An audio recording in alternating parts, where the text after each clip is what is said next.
I know that that's part of the reason why you then got so heavily involved in the SPOTAPOD movement, because the idea that people were lying to others in order to financially gain and to Hmm. con other people into horrendous workloads. Let's be honest, like, because some of the answers for, some of these people at the top of the pod chain, I'm going to call it, right? I'm going to coin a new phrase, but the pod chain.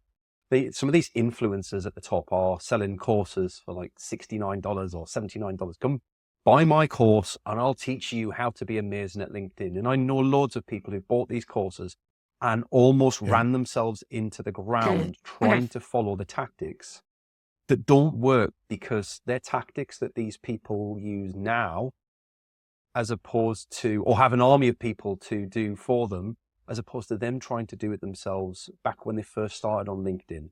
And you can use that celebrity status, that influence that you have Hmm. once you've got so many thousand followers, to gain traction with ideas and themes and courses much faster than you can when you've got 1,000 followers or you've got 2,000 followers, right? What was the first time that you realized that you could intercept pods? And maybe a better question is to start with, what's a pod and how do people use pods, Dan? Well, Kevin D. Turner in our book kind of gave me a really cut and dry term for the acronym PODS. He said pods are, the old performance enhancing drugs, back in the day. And he calls them post optimized deception services, pods. And what that means is, let's say you and I got onto WhatsApp, Paul, and I said, hey, can you just like and drop a comment on my post? And you're like, sure. And you go and probably read it and, put a genuine comment in there.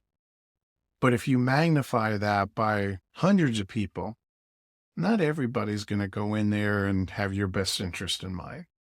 And those are what are called manual engagement pods, where you have hundreds of people in there, but they're all manually commenting and liking. And that just takes so much time out of your life to be able to do that. Then somebody came up with the idea of letting AI do this.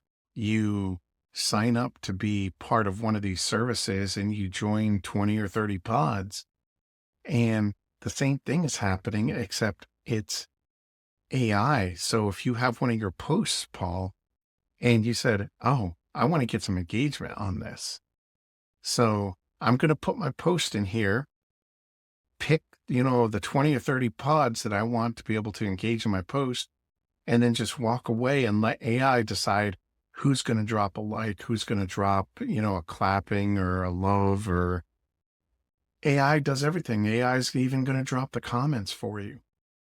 That is deception like you wouldn't believe.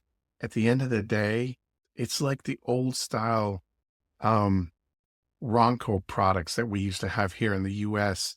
And the tagline for their products was set it and forget it. So you would sign up for these pod services, you could walk away, and all of a sudden you're commenting on stuff that you have no idea what you're even commenting on, which is super scary